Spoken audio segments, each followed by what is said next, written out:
The Gotti clan is begging a Brooklyn federal judge to show mercy on the grandson of the notorious gangster, John J. Gotti is no tough guy in need of a lesson for his link to a 2012 car arson. He's a nice, young man who's battled demons, made mistakes and deserves a second chance. That's the chorus from more than 20 relatives and friends speaking up for the 24-year-old who's looking at federal time on top of the 8-year state sentence he's already doing for peddling painkillers in Queens.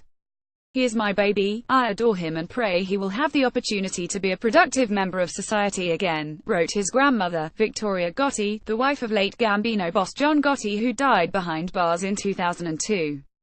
Gotti, 75, said her fervent hope was to live long enough to see the day her grandson returns home. Todd Mazel, New York Daily News. The young man's uncle, John A.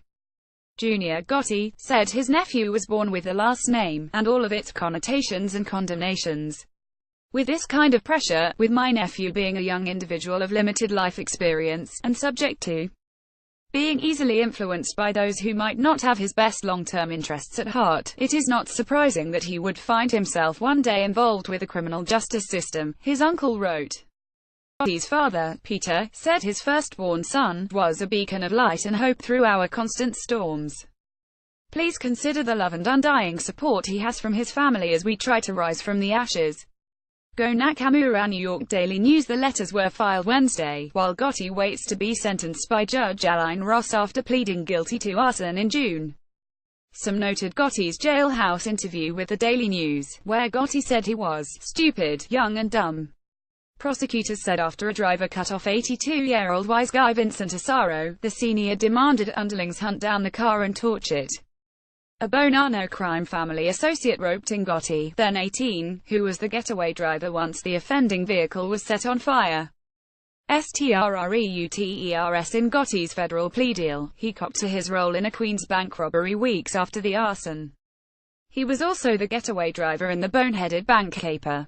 The federal crimes happened 4 years before the state pill-pushing case. By 2016, Gotti was in the grips of an opioid addiction, according to his lawyers, and he said the arrest on the state charges saved his life by getting him the help he needed. Gotti's lawyers already worked out a state sentence that would get the non-violent, first-time offender treatment and programs meant to shave off prison time. They worried what federal time would mean for their client trying to turn his life around. Official court evidence. Federal prosecutors haven't filed their own papers yet on Gotti's sentence. But it seems like they aren't asking Ross to throw the book at Gotti the way they want her to do with Asaro. Gotti's federal plea deal has a special feature, according to the defense. The feds say they'll recommend to Ross that whatever sentence she imposes, half of it runs while the state sentence is running. If the judge goes along with the prosecution's recommendation, that means Gotti's extra prison time would only be half of the federal sentence. "We respectfully urge the court to accept this recommendation," Charles Carnesi wrote. New York Daily News. Meanwhile, prosecutors argue Asaro should get at least 15 years. 2 years ago, Asaro beat a case accusing him of crimes including a role in the 1978 robbery at the John F. Kennedy International Airport's Lufthansa Airlines terminal. It was a more than $6 million haul with a special place in mob law. Prosecutors say Ross can weigh acquitted conduct when she imposes Asaro's sentence. Asaro says he should get time served. No date's been scheduled for either Gotti or Asaro's sentencing.